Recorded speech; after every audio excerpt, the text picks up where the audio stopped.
One thing I was saying before the election, because it was clear, because during the debates, you had Joe Biden and you had Donald Trump.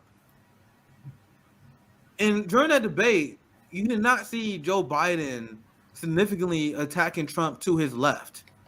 You had Joe Biden that was saying that Donald Trump is the one who wants to defund the police. That is the messaging that was coming out of the Democratic Party. The message that will come out of the Democratic Party is that Trump is weak on Russia. That Trump is the enemy of the national security state, while we should be propping up the national security state.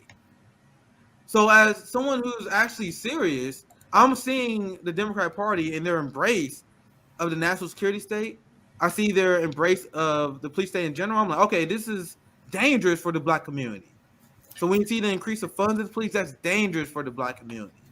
So this is something that affects the Black community. We was like, bro, we cannot support the party that support the fascist white supremacist system. Yeah, we are marching for George Floyd, but George Floyd died because of the policies that the Democratic Party is responsible for. That was Amy Klobuchar who failed to prosecute him. That's a Democrat, not a Republican. So this is the message I want to get out there, right? Now, check this out. This is the strategy behind the Democratic Party, because they know for a fact, because of people like Vosh Limbaugh, because of the TYTs out there, because of the people who told everyone to vote for the Democratic Party, to support the Democratic Party with no ask, all the people who flipped out at Ice Cube for saying that we should have an ask for the Black community, this is the result. The Democratic Party, the progressives, once again, sold us out to the police state.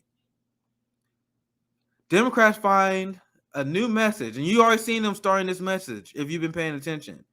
They are the party of the police state now.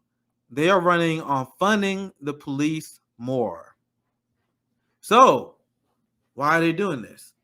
I explained earlier on in the stream, because, and once again, I warned you people. I warned you guys. I see a lot of Black commentators now. They're like, oh my God, I can't believe we support Joe Biden. He's expanding the police state. He actually escalating the war on drugs. I can't believe he's doing this. Oh, if only there wasn't a group of Black leftists that was telling you guys exactly what would happen. So now the Democrats are getting nervous because the defund the police movement is gaining traction, and the Republican Party is attacking them on that. So now, since they know they have the loyalty to the Black community who supports reallocating police budgets, now they are aiming to win the support of people who are for the giant police budget. Because they're like, okay, you have a large group of people who just gave up their political power with no ask. These are the people who are looking for liberation of the white supremacist systems. Meanwhile, the people who support the giant white supremacist systems, the voters that helped defeat Nina Turner, the white bourgeoisie, the white suburbanites, right? We're going to go get their votes. And it's going to be a race of seeing who is the most Reaganite Republican now. So, what just happened? You guys just negotiated yourself out of the conversation. Because you guys voted for a party, you guys supported a party with no ask. No ask. And they didn't accomplish none of their goals, and they running on this in 2022. And guess what? That guy, Vosh, TYT, Jake Huger, Sam Cedar, they're going to tell you, you got to canvas, you got to donate, you got to help the Democrats win in 2022. You got to donate to the Wolf Pack. you got to donate whatever. Like, it's an amazing grift. Thank you for the super chat, the culturalization. Vosh is a white nationalist. How many times does he have to use the N-word, disregard Native culture, attack trans people? Cedar gave him a pass. All of them gave him a pass. Kyle Kalinske gave him a pass. You see, it's very interesting. We talk about these dynamics, right? And I talk about my growth all the time. I'm very open about my political growth. My friend Rome has been very open about his political growth. But you notice the same people that gives this guy, Voss, all the benefit of the doubt. They are quick, super quick to cancel a Black leftist. These same people, I see these people. The same people that went after Rome because he said stuff years and years and years ago that he apologized for. He said this stuff years and years and years ago. They want him canceled. They want him delegitimized. They want him deplatformed. These same people are apologizing for Andrea. They apologizing for Vosh. These people that said the N-word during the Trump administration. So isn't it very interesting how one person gets the benefits of the doubt, but not the other? Isn't it very interesting how the white people are allowed to be rehabilitated, but whenever any sort of person of color make a mistake, they're done forever, right? So I'm for rehabilitation. I just don't like the double standard. And what are you doing now? What are you doing now? You yelling at black people to vote for Jim Crow Joe. Are you really reformed? They say, oh, he reforms and he turns right wingers into leftists. No, he don't. He turns to Voss fans and Biden voters. You got anything you want to add, Afeni, before I move on with the story? I just want to say that the cities with the highest police budgets in America also have some of the highest crime rates. I wonder why that is. Like, if America thinks police work, I can tell you right here in DC, we have 40 plus police departments. So DC should be the safest city in the world, right? We should have no crime, nothing. But yet, DC has a very high crime rate. It's almost like the police don't help crime. They don't solve crime. They don't prevent crime. They just show up after shit is over. So Black people's experience with the police and white people's experience with police are very different.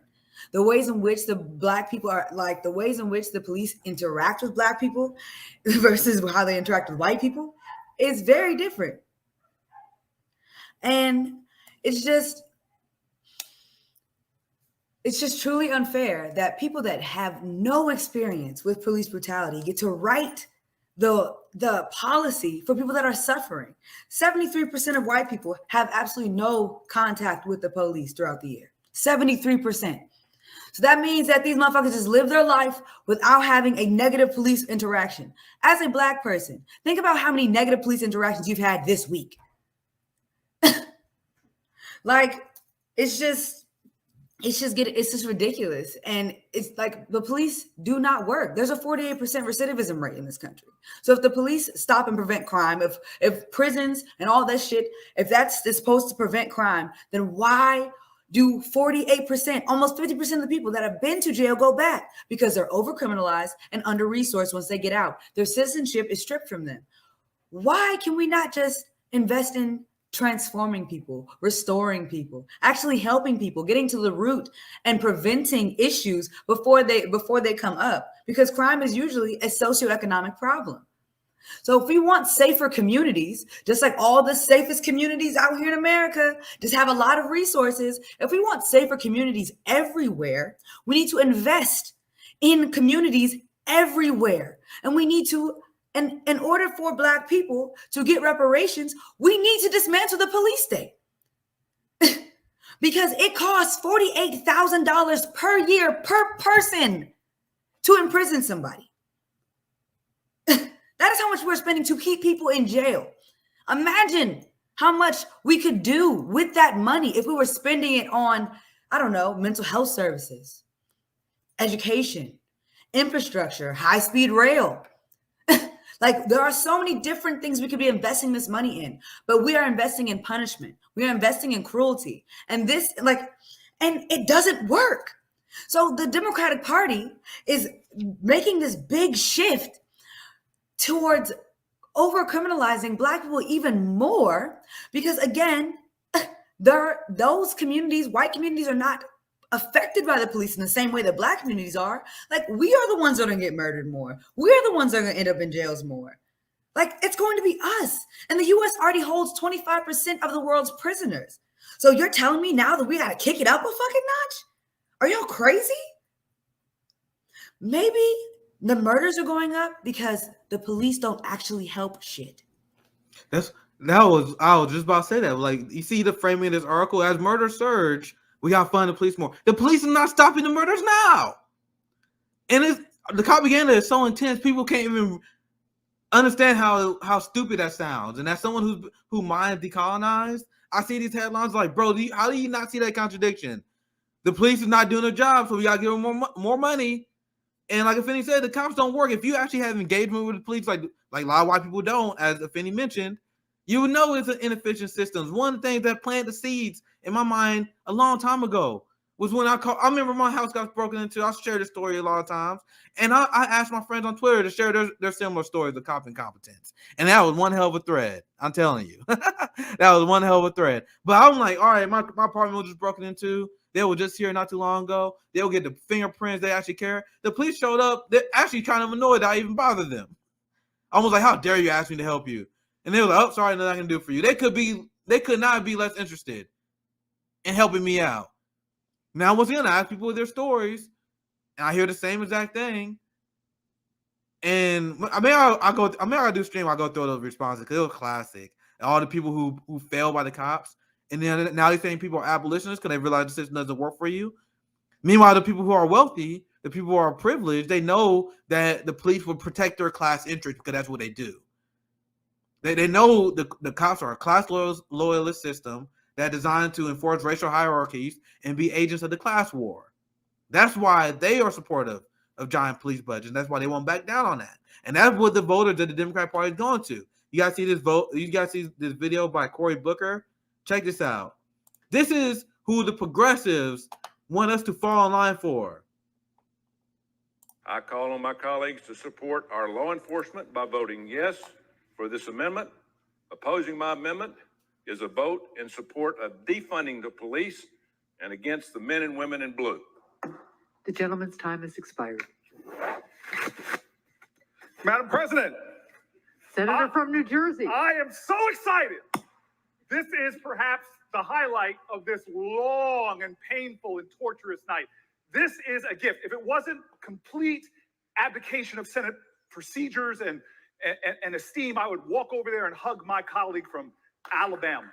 And I will tell you right now, thank God, because there's some people who have said that they're members of this deliberative body that want to defund the police, to my horror. And now this senator has given us the gift that finally, once and for all, we can put to bed this scurrilous accusation that somebody in this great esteemed body would want to defund the police. So let all of us, 100 people, not walk, but sashay down there and vote for this amendment and put to rest the lies. And I am sure I will see no political ads attacking anybody here over defund the police. And I would ask unanimous consent to add something else to this obvious bill. Can we add also that every senator here wants to defund the police, believes in God, country, and apple pie? Thank you. I call on That is Shuck and jive, shuck and jive, shuck and jive. That man just really sat out here and shuck and jive. You want to know why the people that are in the Senate, in the House, support the police state? Because their class and their tax bracket supports the police state. The police are here for nothing more than to protect assets, to protect property, and to protect rich and powerful people. Because really think about it. If there's a whole thread of people that can say, like, the police did not help me. If there are people that have gotten their houses broken into because the police are not competent enough to know who to execute a no-knock warrant on, when no-knock warrants are fucking unconstitutional to me anyway. Like, all of these things, all of the inconsistencies between police and safety, police and protection, police and this. Like, the police do not keep anything safe. They do not keep anyone safe. If you are not of a certain tax bracket, of a certain caliber, the police don't give a fuck about you. And that's just the reality of the situation. You know, I'm a more privileged person, and my interactions with the police have all been fucking terrible. And this was before I became an activist and was cussing their asses out on the police line. Like, if I can experience that shit in my middle-class Black neighborhood, then you just fucking imagine what the fuck they got going on down in Ward 7 and 8 in fucking Southeast. Like, come on now, y'all. Like, the shit is not fucking rocket science. So, you know, just for people who don't have the background, that was a bill that was designed to punish local governments if their people decide to defund the police. So it's a massive federal government overreach to override the will of local people if they personally choose They're done with the fascists in uniform. And the guy who introduced that bill was Tommy Tuberville. Do you guys remember who Tommy Tuberville was? Tommy Tuberville was the guy we're supposed to be terrified of. The new Republican on the block. The former football coach. Remember, oh my God, Tommy Tuberville was just elected. Oh my God. But with all the fear mongering that I don't fall for, you know, is that every single one of the Democratic senators, there was 99-0 vote, fell in line behind the so-called radical Tuberville. This is why I don't fall for this shit. They all believe in the same stuff. And the ruling class is not dumb. You know why Cory Bush has decided? You know why they're doing this? And I went in ended with these thoughts with you guys. Because they know that the defund police movement is gaining steam and momentum despite their propaganda. So now that we are forcing local governments to justify their police budgets and having success in terms of slashing them, now they want to have a government overreach. Also because they're smart enough to realize that we are in late-stage capitalism. We are in late-stage capitalist decay where people are going homeless en masse, where the climate crisis is about to get worse. We're going to have mass migration crisis. People are going to have water that they won't be able to drink, crop that they won't be able to feed their family with, for example. You're going to have massive societal unrest coming soon because capitalism has failed and the climate crisis is going to get worse. So the ruling class, do not get me wrong, has adjusted for this. They're just not telling you. Why do you think they're expanding the police state? Why do you think the national security state is expanding? Why do you think they're trying to chip away your Fourth Amendment rights? You guys know that Joe Biden fought the Supreme Court in order to give the police power to seize your guns without a warrant. He lost in court, but that is what they were trying to do. So they see the society that is failing. So they want to prop up and expand the police state to get ready for the societal unrest that is coming. That is what's happening. That's why you have unbelievable bipartisan support where even the progressives are weak as shit on this issue. You have the media, and this article I didn't cover, I'm going to wrap up here very soon, so I'm going to be very quick. They still pretending that the squad is for defund the police. In this article, in the same article I discovered, they're like, oh, the squad is against this. The squad, no, they coordinated a vote to fund the police more. There is no allies in inside game on this issue, period. Because they are preparing for what was going to happen very soon as things continue to get worse and our government continue to abandon us. With that said, I want to give Fiend the last word. Make sure you guys check out Meg's show. She's going to be starting in about 10 to 15 minutes from now. But Fiend, you got anything you want to add? Anything like regarding the topic or anything you want to plug? And then we're going to toss it to Meg. Yeah, I just want to finish with this last thought that the police started off as slave patrols. That's where the police have derived from. And they still are slave patrols because the U.S. prison system has legalized slavery. So as long as all of these motherfuckers are okay having slaves in their country, we need to decide what we're going to do as a revolutionary movement.